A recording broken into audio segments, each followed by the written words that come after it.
In a night at a city port, several guys in suits are surrounding another guy. He's all bloodied, slumped against the wall. His name? Can't I Park. And he's saying, "This damn thing here hurts, huh?" A guy with a scar on his mouth says, "I'll give you time to smoke your last cigarette." He thanks, pulls out a lighter, and lights the cigarette. Sometime later, the scar-faced guy says, "Hey, he's my brother, so kill him quick, because I don't want him to suffer too much." The bald guy replies, "Alright, brother." Comes up to the fallen guy and says, "Man, I'm sorry, brother." He looks at him and replies, "I know, you bastard, you're just doing what you're told, right?" He lowers his eyes thinking, "Damn, what a life of rage and despair. I still know I'm involved in all this shit, but all I wanted to do in this life was to be able to become a boxer. I had everything, the height, punch power, the charisma to become famous. In high school, everyone called me promising. I was a prodigy. But a guy is coming to hit him from behind. The shitty part is I couldn't handle the provocations that came my way. I couldn't control myself. I was a crazy young man. I took a hit that busted my arm. After that, they told me I would never be able to fight again. Was there another way? Could I try a comeback? Or at least make a living? Damn, it doesn't matter.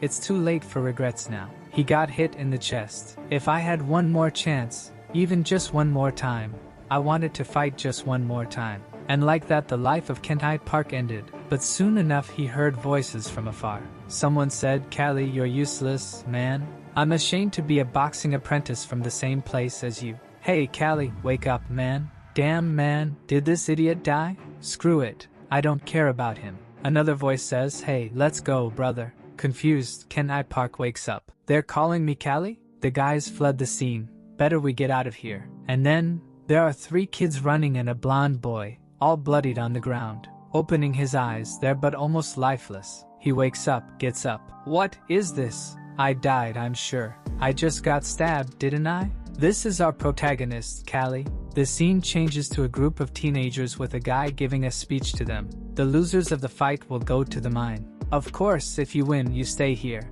In August, the school for boxing apprentices. If you don't want to go to the mine, you better train as if you're going to die. This is the instructor Nixer. Listen carefully to the pairs I'm assigning to you now. Torres and Meruz, Undan and Beanzan, Kijo and Damien, Johnny and Caesar, and lastly, Slit and Callie. The pairs that were called now will fight in a week. The guy with spiky hair was happy with the selection.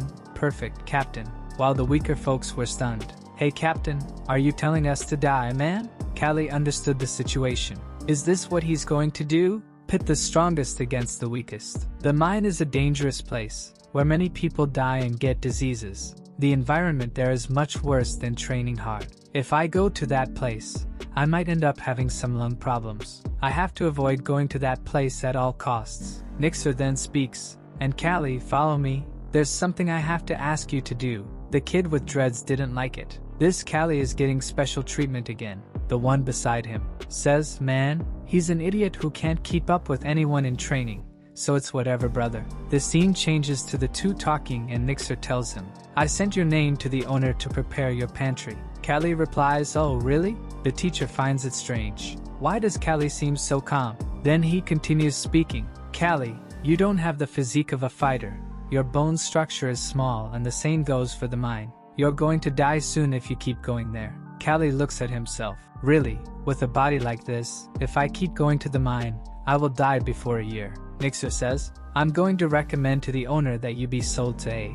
Callie interrupts him saying, "Even so, I want to fight in a week." Nixer is confused and asks, "Callie, do you really want to fight?" The Callie I know would be crying and lamenting. Then Callie tells him, "Instructor, I will definitely become a boxer," and then he stares at him.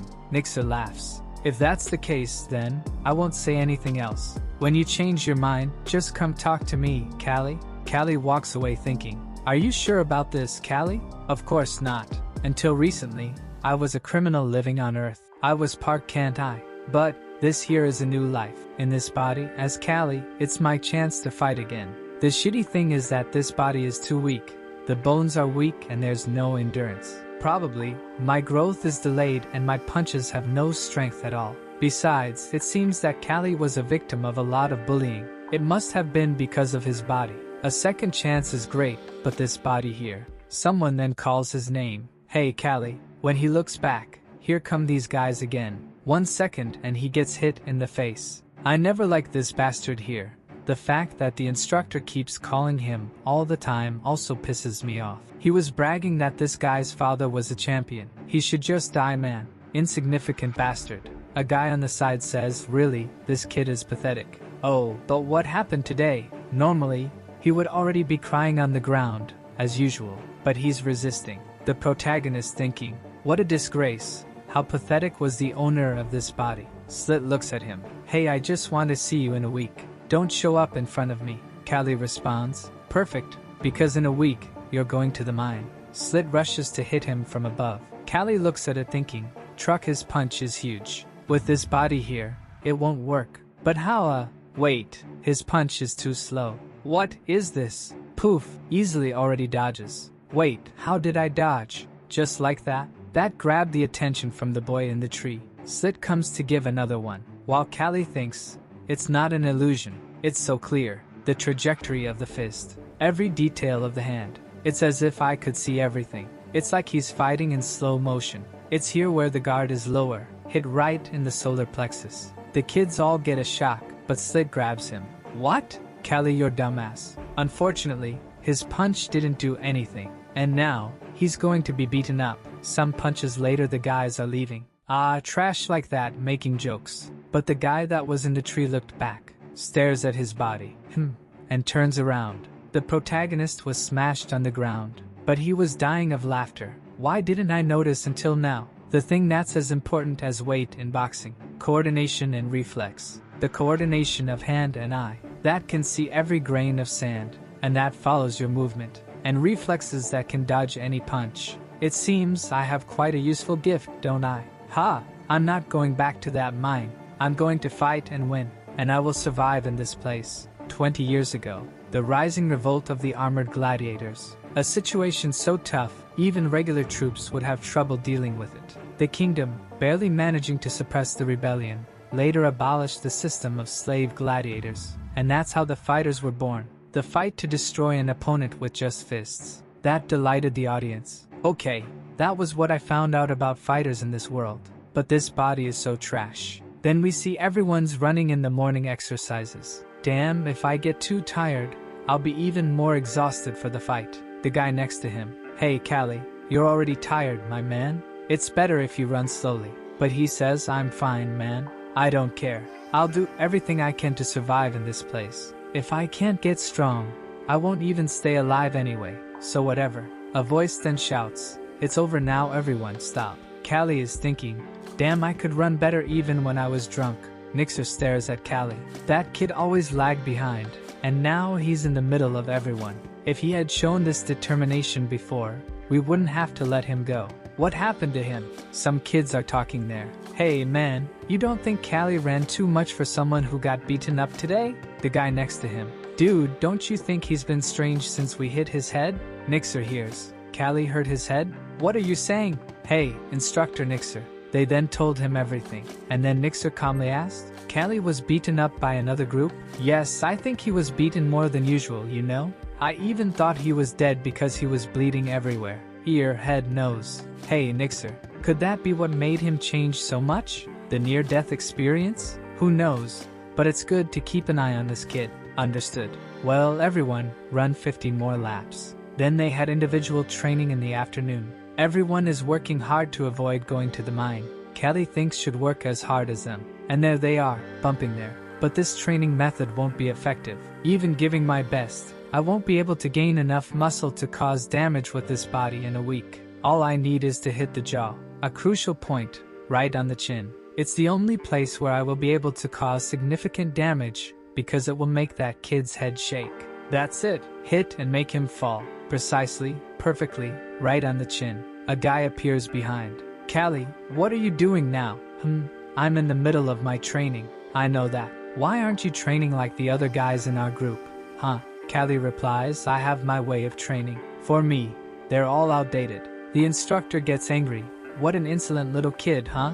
We were all fighters even before you were born. You won't gain anything by ignoring your seniors, you know that? The protagonist thinks. In this place, everyone fights in a smash everything style. as if it were a heavyweight fight in my world. Everyone just tries to deliver the strongest and most direct punch. But that's something that won't work in this body. The senior continues. Callie, now go pick up that log but Nixer puts a hand on his shoulder and says, wait a minute. Are you learning this from your father, Callie? He nods yes. Well, if that's the case, then you can use this style in our training field. If it's the style of a champion, there's something to learn from it. You're authorized to continue, Callie. Nixer thinks. Cavern was a champion, but he wasn't a boxer. Did he teach Callie some other kind of training? Well, anyway, he really seems to have changed after that day. This kid is different. The sun sets and Callie is exhausted. I'm dead. What a mess. Can't do anything with this body. I'm starving. I wanted something sweet to eat. He looks up. What? An apple tree. Picks one and starts eating. Much better. He then hears a voice. Hey, what are you doing there? He looks and sees a girl. What? A noble? Who is this girl? She's just staring at him with a face that's not happy. She asks, you don't have an explanation? Now pick an apple for me and come down. I want one too. He grabs one in desperation and comes down. Here, take it. She starts eating.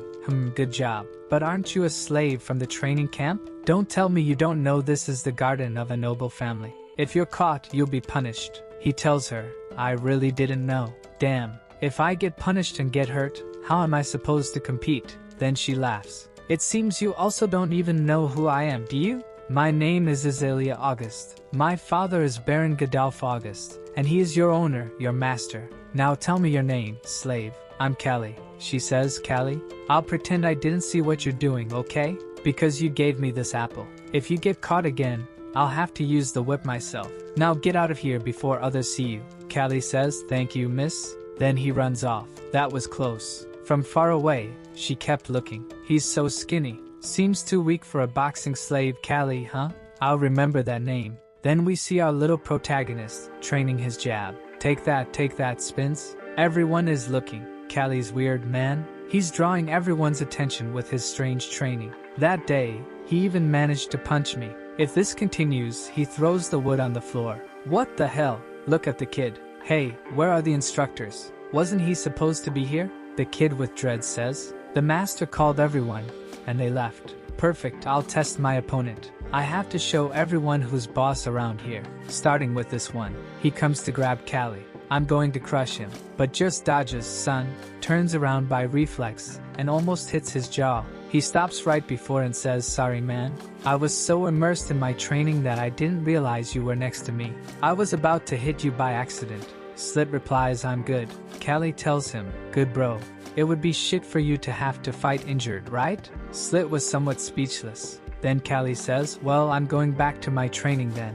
Later, Callie walks away, thinking, you trash. When I was in my organization, I saw many guys like you, those who try to appear tough, making others look weaker. I crushed all of them. The guy who's always watching him is there training, thinking, it wasn't a coincidence. I saw that movement again.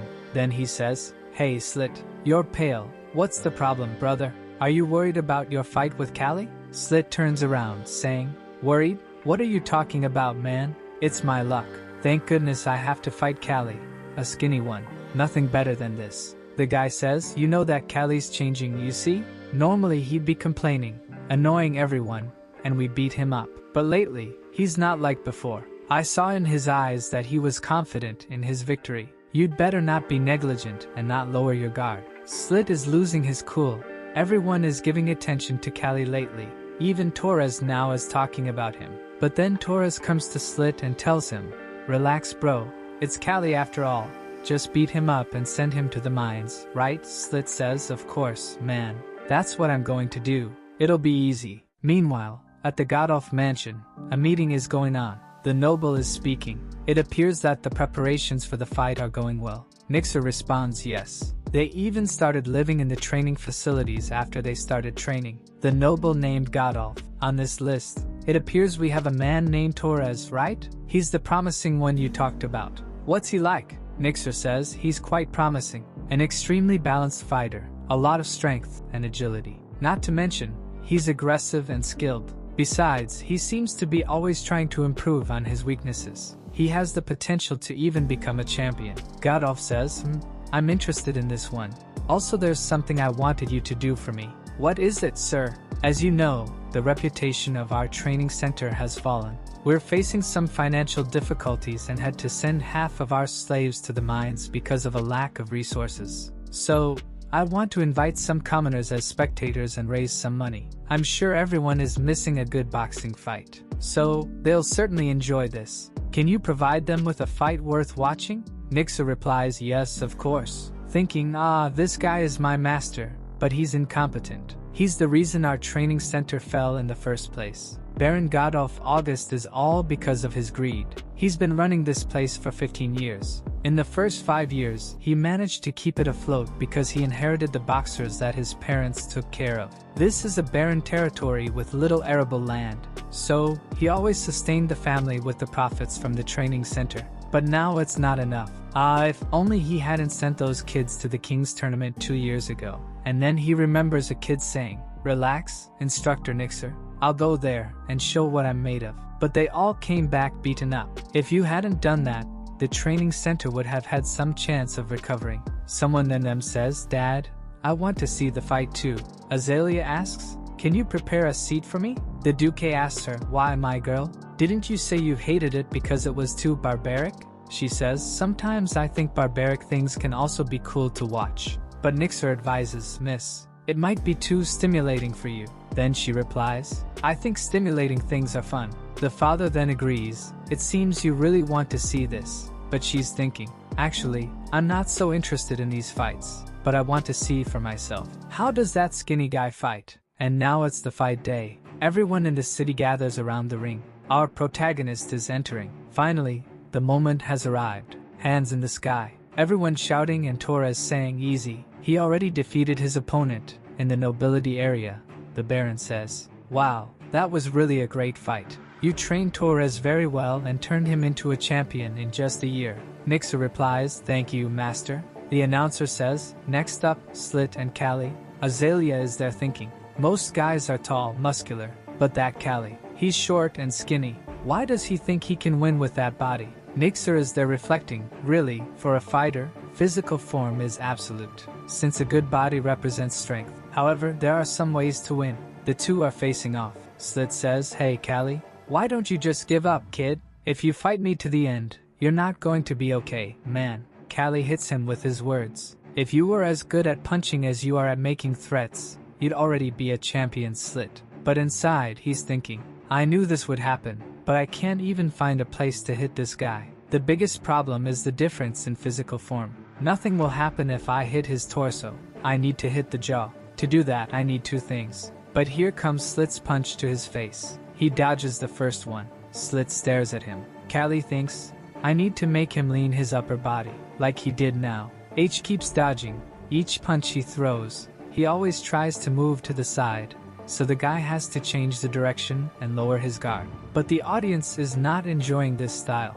Stop running, you bastard kid. Hey, you skinny. What are you doing, coward?" While Slit is there confused. "I'm on the offensive, but I've almost lost all my energy already. But why does that idiot seem to be so fine?" Then he comes to punch with his rubbish. While Callie thinks, "Well, I just need to make him keep attacking me. He will lose much more energy than me, who's just dodging the attacks." And now, the second part, when he lowers his guard. It's now. I'll hit the jaw. But then, Slit just grabs his shoulder. Callie is confused. Wait, this is cheating. But takes one right in the ribs, and that punch broke something. He's thrown to the ground. Callie stares at the audience. Everyone is cheering. Wait, isn't anyone seeing that this kid cheated? He grabbed me with his fingers, not with the glove. But the referee already started the countdown. 10, 9, 8. Wait, I didn't think this would happen. What am I going to do? 5, 4. Get up, get up. How many ribs did I break? That's not the problem now. Hey man, can you continue the fight, Callie? He's thinking, I've already died once. I won't die again. But Slit tells him, you're going to regret getting up. He's standing there, but his face and his ribs aren't looking that great. He broke all that shit. Now I won't be able to move freely anymore. Slit comes in to punch. Now it's screwed. I have to do anything. He headbutts the guy's hand. Perfect. He's surprised. It's my turn to attack now. Charges at him. Hey Slit. The kid comes in for a punch. Callie ducks underneath. I just have to dodge. Now's the chance I needed. I created it. This is mine now. Then hits him right in the jaw. Slit stumbles backward. You think just one of those will get me. Boom. Falls to the ground. 10, 9. Everyone in the audience is confused. Huh. What happened? 4, 3, 2, 1. The winner is Callie. Everyone in the audience is perplexed. How is this possible? This is madness, man. That skinny guy won? But our guy is thinking, I survived, and I'll make this life worth it. A week later, the slave traders arrived, and half of the apprentices were taken to the mines. The only exception among all the lower students was me. There were only 10 people in the training camp, and everything was very quiet. Inside the August mansion, the two go up the stairs, and Nixer says, the handcuffs will be released when you return to the training center. He looks around. So this is the August mansion. It's my first time entering this place. Nixer asks, and how's your body? He replies, it's alright. But why did the miss call me to come here? Nixer explains, she seemed to be interested in you after watching your fight. Later, in Azalea's room, she says, hi slave, we meet again. While he thinks, don't say again, they'll suspect something. Azalea then says, Nixer, could you please wait outside? Nixer replies, alright then, miss. Then she tells Callie to sit there. He tells her that he's fine and doesn't need to sit. She says, since that's the case, I won't go against your will. But he asks her, why did you call me here? Azalea gets frustrated, my god. How impatient, huh? You are too tense. Have a fruit first to ease the mood. He bites into the apple. And she explains, why did I call you? Because there's something I want to ask you. You know that as a slave you don't have the right to refuse, right? He agrees but thinks, this girl is hard to understand. She tells him, you were amazing in the last fight. You managed to win even with those skinny arms, and you knocked him down with one hit. My father told me it was luck and coincidence. But it wasn't, was it? He thinks, god damn it, this is going to be complicated. It seems she understands things quickly, then tells her, the strike was somewhat a coincidence, but I shook his head. She asks, shook? He replies, yes. If you hit right on the chin with your punch, the person's head shakes, then you lose control of your body temporarily. Of course, this only happens if the impact is very strong. She's impressed, and interrogates him. So you aimed and hit right on the chin? He agrees, and she cracks a little smile. Very well, Callie. I'm looking forward to your next fights. Keep winning and become a professional boxer. If you become a champion, you might even become a free person. Outside, Nixer removes the handcuffs, and Callie thinks, a free person? Who knows? Then he went to the afternoon training, Torres training hard there, thinking, this is now my goal, I will achieve my freedom. And then he remembers, you will become a very strong king, Torres. When he was 14 years old, Nixer told him, if that weren't the case, I wouldn't have taken you from farm work. You have a good physique and spirit, so just work hard. Become a champion and turn into a free person. He throws wood on the ground. Damn, I hate guys like Callie who do pathetic things without a goal. Or at least, that's how he used to be. But suddenly, he changed, defeated Slit and survived. Really, you can never tell what's going to happen in this world.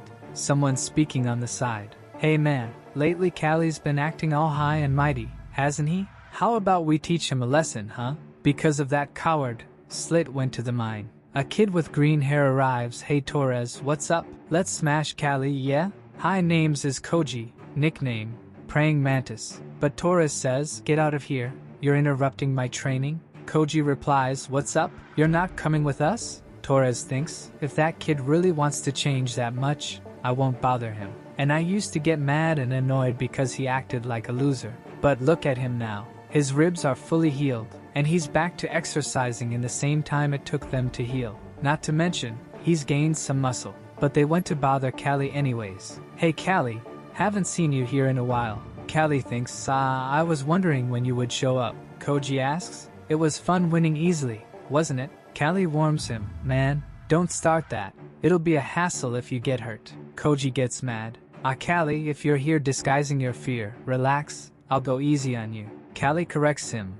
No, you idiot. It'll be a hassle if you get hurt. Koji calls him trash and tries to hit him, but he just dodges another, and then takes one on the chin too. Thinking, this kid must have thought I won by chance. Such idiots. Towering height, impressive reach. It's like facing someone with a spear. punches that allow no approach. Long reach, very advantageous. But the mantis has a wide movement, a curved swing. He strikes from the sides. He's not taking any advantage of all that reach. In the end, he's just a big punching bag and falls to the ground. I just need to not give this guy any opening and take another hit. The guys are all pissed. Just keep the pressure, dodge and take T. This damned kid, 3 against 1, he dodges again, damn. Then Koji says, kid, don't get cocky just because you landed that punch on me. Then Callie told them, you guys are coming in 3 because you know you can't handle it alone, right? Shut up, you shit. He throws another, but then he dodges and suddenly takes a knee in the back. Callie thinks, damn, they ignore the others and are just beating me to boost their ego. He falls to the ground and remembers, to be honest, I wasn't much different. But Torres tells them, I can't take this shit anymore. If you're going to beat someone up, do it right. Why don't you fight him alone, huh? Koji was confused. Torres, why are you on Callie's side? But he replies, I'm not on anyone's side. I'm just pissed at the asshole who was defeated by Callie and is now acting like that. The scene changes to Callie and Koji fighting, and Callie saying, you're just wasting your talent. Your movement is too wide. You're all flawed. He takes one on the chin. Torres thinks, he acts like an experienced boxer. This kid has potential. His father was a champion. Callie asks, Torres, I thought you hated me. Why did you help me? Torres turns around and says, I have no reason to explain myself to you. Get out of my sight, kid. But after that, nobody ever challenged Callie again. They silently acknowledge that Callie was now among the best in that training camp. In the guest reception room of the August mansion, the owner is speaking. Don't worry. Proceed with the fight as usual. Nixer is at the door, afraid that the Baron has made the same mistake. He enters and says, Master, I told you to refuse this. Why did you accept this fight? The Baron punches the table. Can't you make it happen? Anyway, Dormon didn't bring any real boxer. We will win if you train the kids right. Nixer warns, this situation only has 2 outcomes. Either we prepare the worst to get beaten, or we send our best and risk everything. The Baron yells at him saying it's an order. Choose the best. I want to see Dormon lose his patience. But Nixer is angry, thinking, when will he realize that he is the reason this training center is destroyed? If veterans like Torres can no longer fight, this field will end. 4 days. I must prepare these kids for this competition. He then speaks to the boys, Torres, Koji, and Callie. I have decided to train you 3 and put you in a fight against Dormon. You were chosen because you are those whom the instructors believe have the highest potential. Torres asks, Instructor, do you think our team will win? Nixer remembers the Baron giving the order to take the 3 best and go. He sighs and says, you have a ridiculously low chance of winning. Koji asks, hey, we're not going to die, are we? Nixer tells him, relax. The master also won't let you die because you're his property. But the opponents might end up breaking your bones or doing whatever they want. Callie then says, but if you called us, it means you believe there's a chance, right? Nixer says yes and that they will start now. Torres, go now and train with all our instructors non-stop. Your practice will be to gain more experience in 3 days. Koji, you have to find a way to deal with your fear. You need a training for your mind. He then turns to Callie and says, I only chose you because your appearance recently looks good, so I have nothing prepared for you. Since that's the case, you'll have to manage. Callie says, okay, but I need someone to assist me in training. The scene shifts to Torres getting hit in the face. The instructor speaking, Torres, your opponents are experienced fighters, but they are human. No matter how strong they are, if you hit them enough, they will fall. You have to enter the fight as if you were there to win. Even if you're broken and crumbling, you have to make the opponent think you're immortal. Well, that's all for now. We'll continue later. Torres looks at Callie, who is leaning against the wall. He wonders what Callie thinks he's doing. The boy with Callie asks, are you crazy? Do you want me to throw this at you? But Callie says, just do it already. The boy then agrees, preparing to throw the stone. He throws it and Callie dodges, thinking, I need to train my reflexes. That's the most important weapon for me right now. Callie then grabs a stone coming towards his face and says, enough, that's all for today. I know practicing reflexes is good training for a boxer. In one of the rooms, a boy says, damn it, I want to kill them all. But a friend stops him and says, dude, you're not the only one who's angry. Callie enters and asks, what's happening? One of them, with a knife in hand, says, I'm not going to forgive that bastard. Callie looks at Koji and asks, "What's happening?" Koji responds, "And you think I know?" But our protagonist insists, "Just tell the truth, man, this is serious, stop joking around." Then Koji reveals, "The guys from Doraemon training camp came here and beat everyone up because they're angry about the fight. At least no one was seriously injured. It was just a bruise, so it's hard for the instructors to sort this out.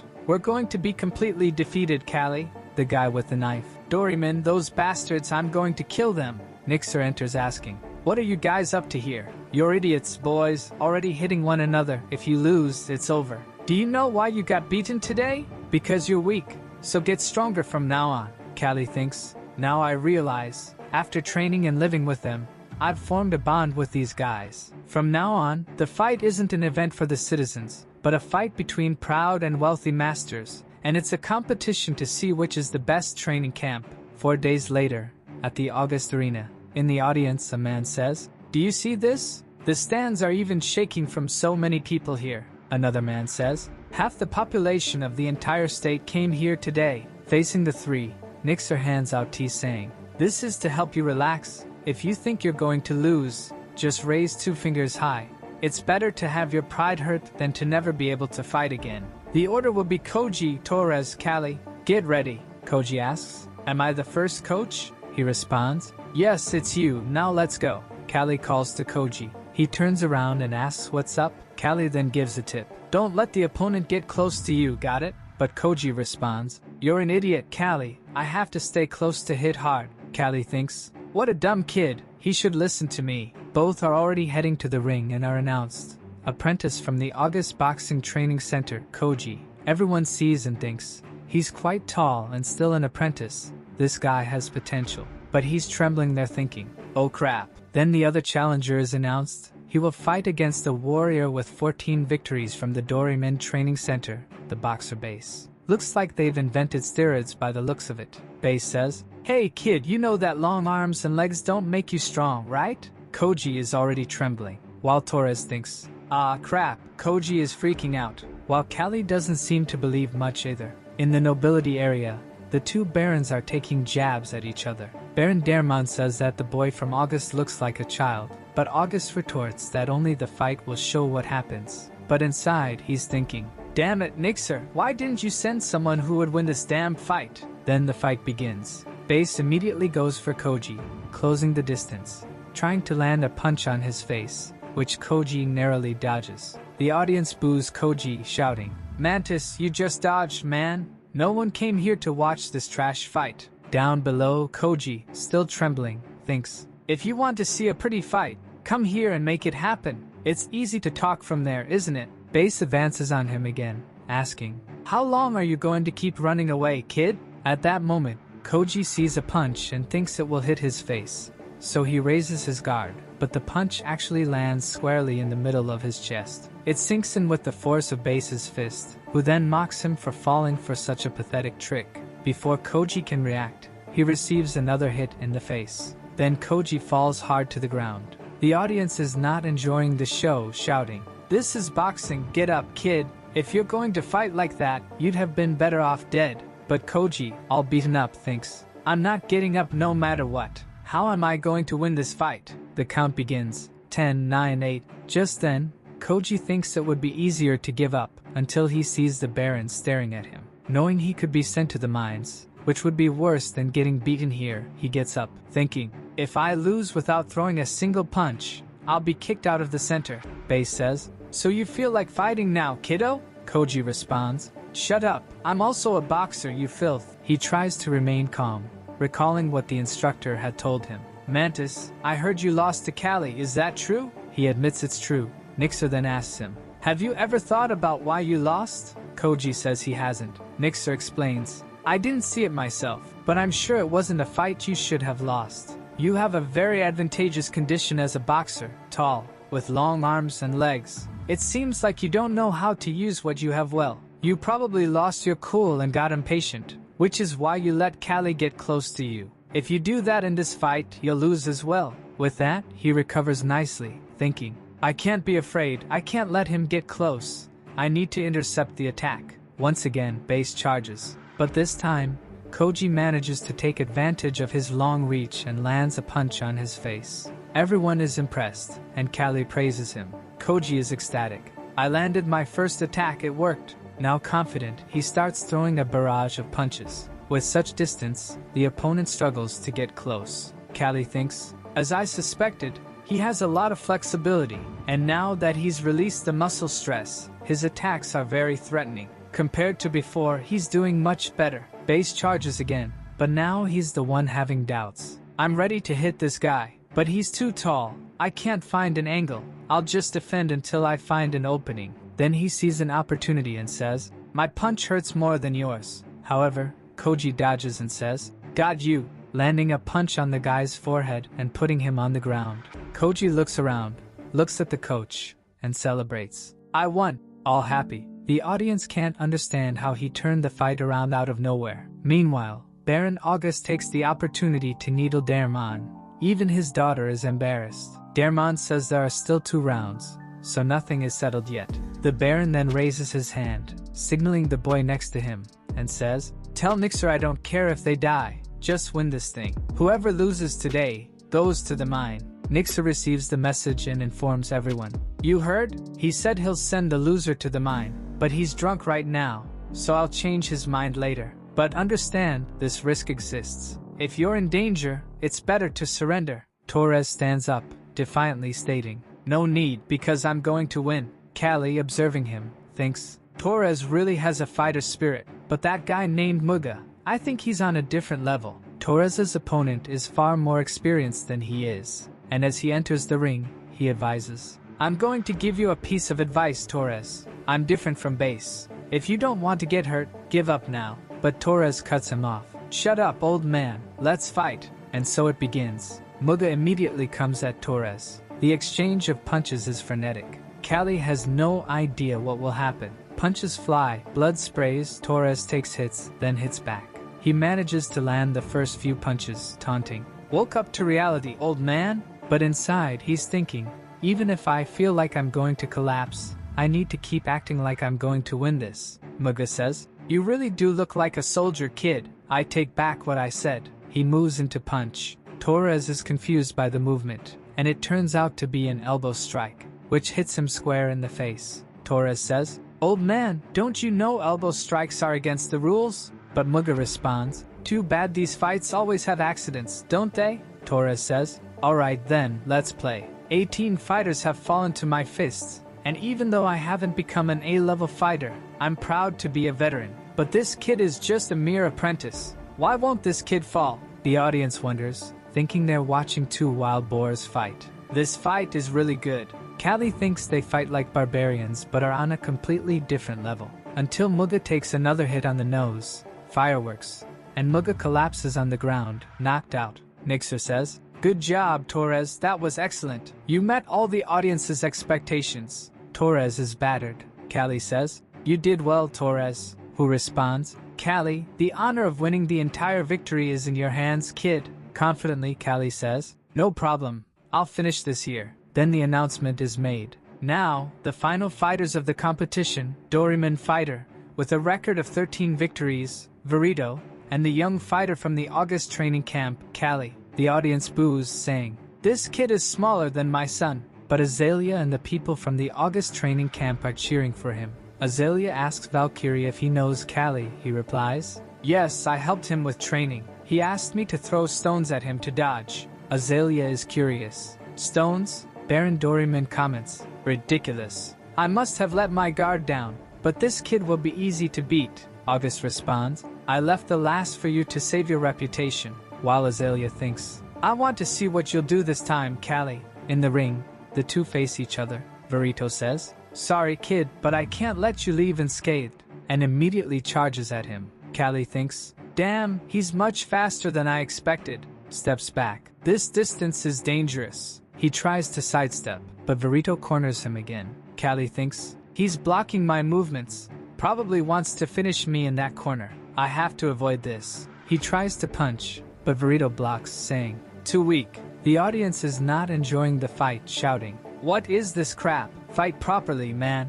The kid is a child. 13 victories, my foot. Land a punch, Verito. Verito hears this, and Callie says, I thought you weren't going to let me leave unscathed. Why don't you try to hit me? Verito responds, I know you're trying to use the audience. I don't know how you think you'll win this, but relying on the audience will only hasten your defeat. And then he attacks once more. Callie tries to dodge left, then right, but Verito is always close. He manages to evade. The audience is confused by how well he's surviving, while Baron Dorman is furious that Verito can't even hit a child, thinking, I'll have to kill this trash after this. Azalea is there thinking, he's not a normal apprentice, you silly. Show everyone who you are, Callie. Verito comes in to try and land a hit. Callie starts to get used to his movement patterns. He always starts with a right-hand strike. He dodges. A left hook, upper right. He remembers his training, his friend asking, Hey man, are you just going to train dodging?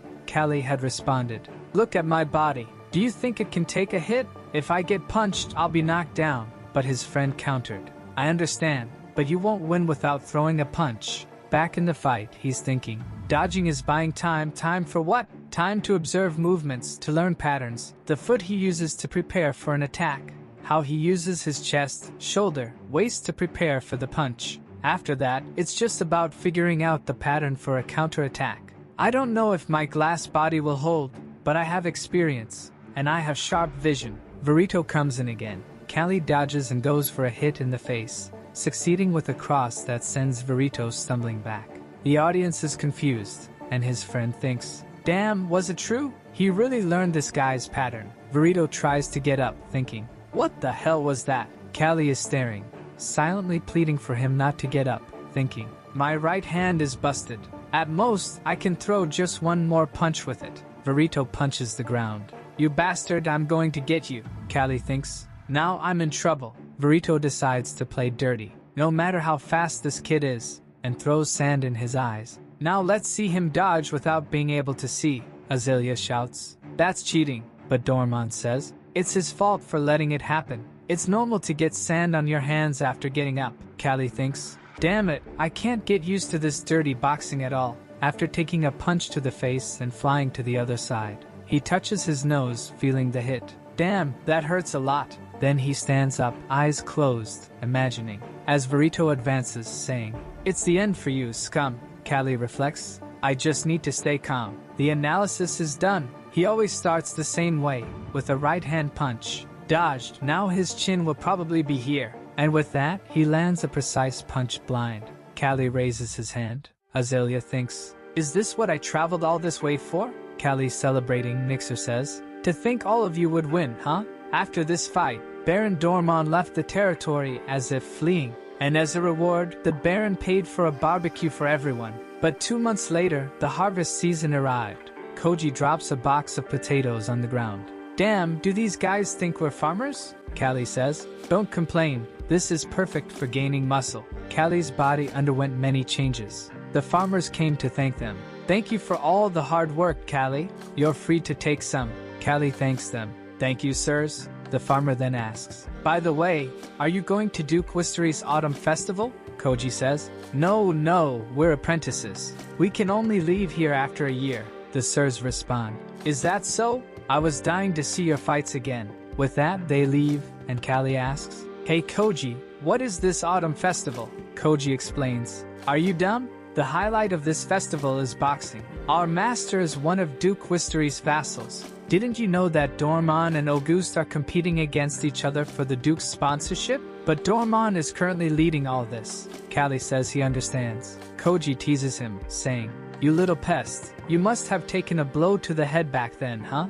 Callie looks towards the mansion, thinking, Wow, but an entire year? Are they really going to wait all that time? The scene shifts to them discussing with the Baron. Please, one more year, master. We won that match. But it was because they didn't know us and we had a bit of luck. The Baron responds, A letter from the Duke has arrived, Nixer. He's heard of our last victory. As much as I'd like to give you more time, Duke Wistery wants to see these 3 apprentices. If I refuse, things will get complicated. Nixer thinks, Damn, Duke Wistery is one of the biggest names in the entire kingdom. The Baron can't say no. He then says, I understand. The Baron warns, Nixer, we're leaving tomorrow. Be prepared. From now on, those 3 will be official boxers, so brand them. They then receive the mark indicating they are now professional boxers. Callie says, "This thing still hurts, but I can fight anyway." As they set off, Azalea speaking to Callie, "Congratulations, I heard you're now a professional boxer. Thanks to that, you now have the honor of walking alongside a noble." He responds, "Thank you." All friends are blushing as they look on. She says, "I think you must have changed a lot, right? After everything at the festival." Koji says, "Man, isn't she a babe? Those intense red hair, seductive lips, she's a beauty even from afar." Callie thinks, "Yeah, she really is beautiful." But Torres warns, "Koji, be careful. If the master hears you saying that, you'll be punched to death." Koji asks, "Since when do you care about me?" Torres then says, "Callie, the truth is he likes her." They keep arguing, and Callie tells them to quiet down. They then stop to rest for a bit. Koji says, This mountain path is awful. Bugs everywhere." Callie responds, "Who would have thought the bridge would have collapsed due to the rain?" "Yeah, but the problem is we might encounter bandits here." The Baron then says to Azalea, "Look, the sun sets quickly in the mountains, so you sleep first, girl." The Baron then tells the soldier tying up the horse, "We're leaving as soon as dawn breaks." The knight warns, "Bandits might already be hiding in the bushes. It's harvest season. It would be best if we left as soon as possible." However, the Baron tells him to shut up and says, "I'm paying your salary to fight off the bandits if they appear." At that moment, Callie senses something. "Wait, what's that presence? Hey, something moved in that bush. We should leave now." The Duke loses his temper. "What? A mere slave boy dares to give me orders?" It's too late. A soldier is already hit in the eye with an arrow. A barrage of arrows begins, and everyone tries to run. Some shout to protect the Baron. Nixer calls them, "Come this way." Callie notices the arrows have stopped. He takes a look and sees a bunch of bandits. He tells Nixer, "The soldiers aren't enough.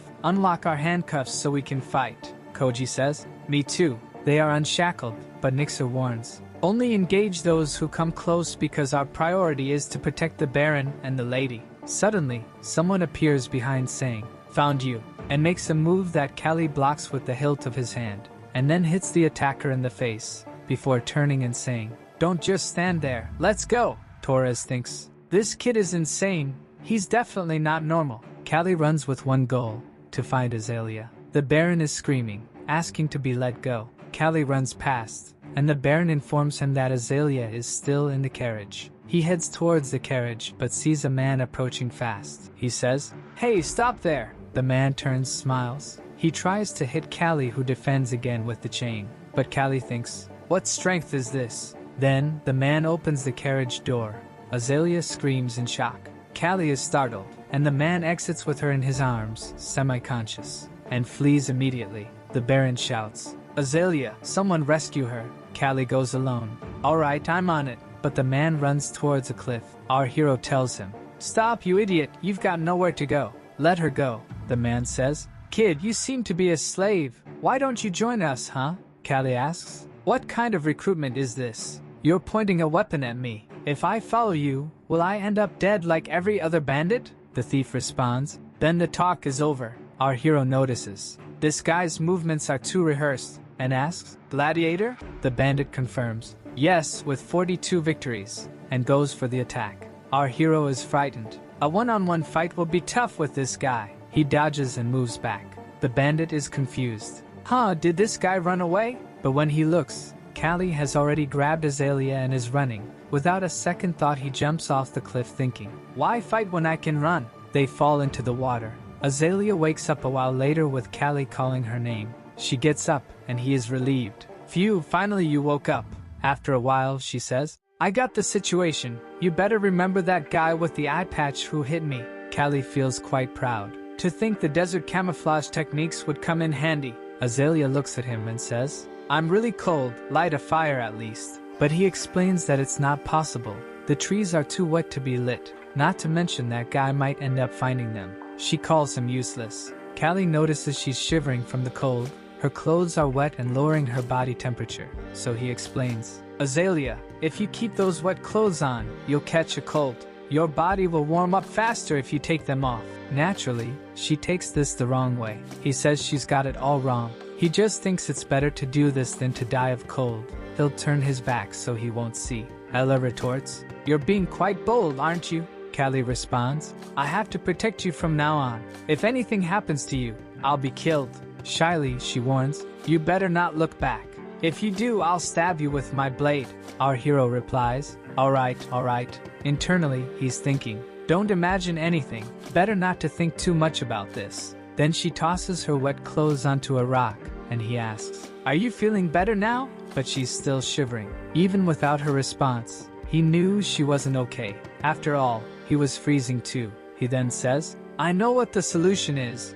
We have to use our body heat to warm up. She insists she's fine. However, he ignores her and starts doing push-ups to warm up. She asks, Callie, what are you doing? But he stands up, without looking at her, sits down beside her, and pulls her close, leaving her confused. What are you doing? He says, I already told you, we need to stay close to stay warm. I heard this is what soldiers do in the winter when they're dying of cold. I know you don't like this, but I'll die if anything happens to you. With that, they spend the night in the cave. The next day, they're walking in the forest. He says, this area seems safe. Can you walk okay? She asks. Why? If I can't, will you carry me? Callie realizes. So, she's still mad, huh? Her stomach growls, and she's a bit embarrassed. I couldn't help it. We haven't eaten anything since yesterday, our hero says. You mentioned you had a knife, right? Next scene, he's slicing a small fish. They eat, and he says, if we follow the stream upwards, we'll reunite with the others. She asks, but what if we run into the bandits again? Callie says, unfortunately, that's going to be a matter of luck. There's nothing we can do. She calls him irresponsible, but he retorts, I'm doing my best here. All that's left is for us to rely on a bit of luck. Azalea glances at him. This kid, he doesn't look like a slave, nor does he look like a boy. I'm sure he hasn't studied or had any education, but it's comfortable being around him. Mysterious boy, she thinks. Callie turns asking, did you say something? No, pay attention to where you're walking, kid. Then, the bandit who nearly kidnapped her is seen muttering, I was going to sell her for a good amount. That brat, I'll finish you if I see you again. At that moment, he hears something behind. Look who's passing by, Callie reassures her. We'll reunite with the soldiers soon, Azalea replies. You've said that 3 times already. Seeing this, the bandit thinks it's a God-sent opportunity. He appears, saying, look what we have here. Good to see you again, boy. Callie steps in front, and the bandit asks, you're going to fight barehanded? Stupid boy. After I kill you, I'll take that delicious thing behind you. Of course, before I sell her, I'll have to have some fun, our hero says. You're quite the dreamer, buddy? Who said I'm handing her over to you? But internally, he's thinking, damn, I don't even have my chains to defend myself anymore. The bandit says, you bastard, just wait, I'm about to cut you. The first slash nearly hits. Callie narrowly dodges. The bandit says, you're quick, huh? But let's see how long you can keep up. He attempts another strike, but Callie dodges, ducks a side slash, and the guy turns and kicks him, thrown far onto the ground by the kick. Azalea screams, Callie, be careful! When he opens his eyes, the blade is nearly upon his face, and he rolls to the side. Darn, I only have my hands while he has a lethal weapon and a greater reach. But I know how I'll win this. The same way you overcome someone with long arms, you have to get in close against long weapons. With that, he charges towards the bandit, who says, crazy kid, you're charging towards death. He dodges the slash and lands a solid hook to the rib, making the man tremble. Enraged, the bandit attempts another slash but misses and says, you think you're something because you landed a punch? Callie thinks, all I need now is the courage to face a blade head-on, and a strategy to move forward. He charges again. The man attempts a side slash. Callie dodges to the other side. This brat, he's always in my blind spot. He finds another flaw in the bandit's defense and lands a punch right on the chin. Spitting blood, Callie grabs him by the shoulder and pushes him to the ground, lands a punch right in the middle of the nose, follows with an elbow strike. Thinking, darn, I'm at my limit. Both fall, and the blade lands beside the man's hand. Bastard, I'll kill you. However, Azalea picks up the sword and says, now pay for your crimes, and stabs him without hesitation, declaring, 1,000 deaths would not be enough, continuously striking. Callie thinks, she's really crazy. After dealing with the leader, the soldiers find them, and they are saved. Amidst it all, Callie gets a cut on his nose. Nixer says, you're lucky, kid. If you were taller, you'd have been blinded, Callie says. Now my face looks more masculine. The Baron comes to thank him. Thank you for rescuing my daughter, boy. Callie is impressed by the Baron thanking a slave and says, It's okay, sir.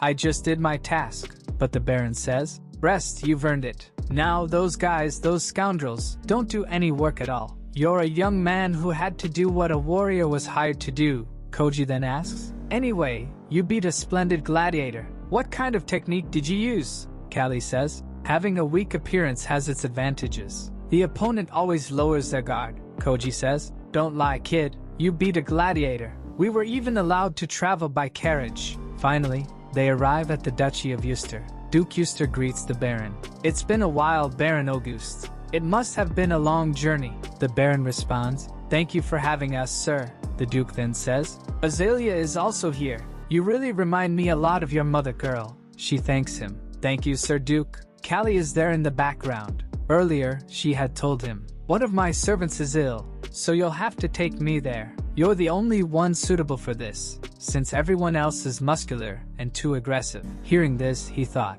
I guess I really need to train more. At the table, the Duke is saying, True, Auguste won 3 matches in the last boxing fight. I heard they were all apprentices. Auguste says, I'm not trying to boast here, but recently they've become official boxers. The Duke responds, Look at that. As expected from your excellent training camp. The conversation goes on.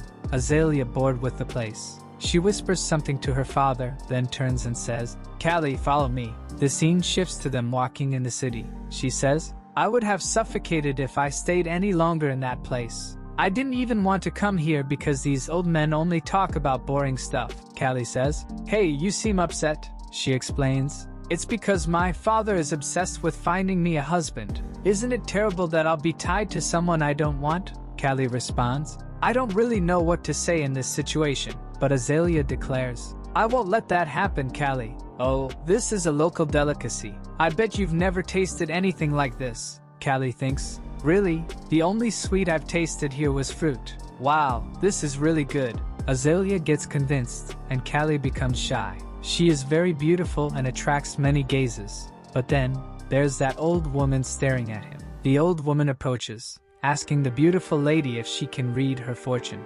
Fortune? Yes, your destiny, our protagonist says. Hey, let's go, Azalea. However, she's intrigued. No, I want to hear this. Knowing about destiny sounds interesting, and heads towards the tent, all excited. The old woman offers to do it for free. They enter, and Azalea is fascinated. So, this is a fortune teller's tent. Callie, however, senses something off. What's this old lady planning? As she touches the orb, she says, It seems your life won't be peaceful. You will face many ups and downs. Azalea responds, Oh my god, how incredible. I love an interesting life. If it were like everyone else's, it wouldn't be fun. Now, tell me about my marriage and fortunes. Callie thinks, God, fortune tellers are the same everywhere. The fortune teller says, Your partner seems to be very close to you, but it won't be a love blessed by everyone. Azalea becomes a bit shy, and our protagonist is somewhat lost. The fortune teller then looks at the protagonist. Shall I include a reading for this young man?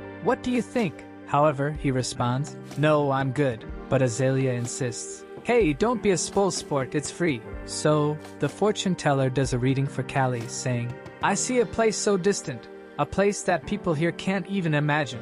Callie asks, What's this place like? The fortune teller answers, I can't quite say. I'm just speaking of what I see. Azalea asks, What do you see? The fortune teller tries to describe. Something like a carriage, but metallic.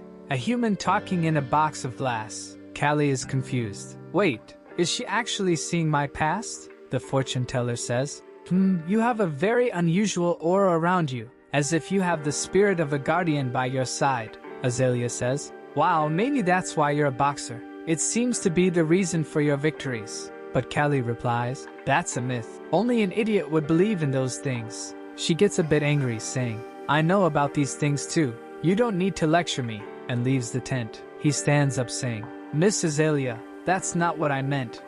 The old lady looks at him and thinks, A slave? Impossible for someone with such vibrant energy to end up a slave. For 3 days, he had to endure her moods throughout the castle, until it was time to go where the other slaves were. He thought he would finally have peace, but a soldier stopped him and scoffed. What? This skinny guy is a boxer? Boy, if you're a boxer, my son is a hunting dog. Callie was confused. Why are these guys looking to pick a fight with me? He then asks. Can I go through? The guy says. Sure, yeah, go on, crawl under my legs. They both laugh mockingly, and Callie asks, have you ever been punched by a boxer, or are you looking to find out? The soldier loses his temper. How dare a slave, and goes to strike, but someone interrupts, asking, what do you think you're doing? The Duke arrives, and the soldiers explain, Your Excellency, this slave, The Duke cuts them off. This boy is my guest and belongs to Baron Auguste. Are you trying to tarnish my name? The soldiers walk away sheepishly. The Duke looks at Callie. I didn't realize you were a boxer when I saw you. You're one of the 3, aren't you? Callie confirms. I am. The Duke then notes. Well, your shoulder muscles are well developed. But to beat a gladiator with that? What are you hiding? Our protagonist is somewhat confused. The Duke cracks a little smile and says, Sorry, it's just that I really like boxing, kid. Forget about this, okay? I'll keep an eye on you during the fight, you know? Callie is left wondering, what was that all about? Meanwhile, at the lodging for slaves and boxers, everyone is training. Callie says, when you're overthinking, the solution is training. Doing one-handed push-ups. Impressive. Torres comes over and asks, So, did you enjoy your 3 days at the castle? Callie responds, I thought I was going to die if I had stayed there. That's for sure. Nixer says, Wow, this place is impressive.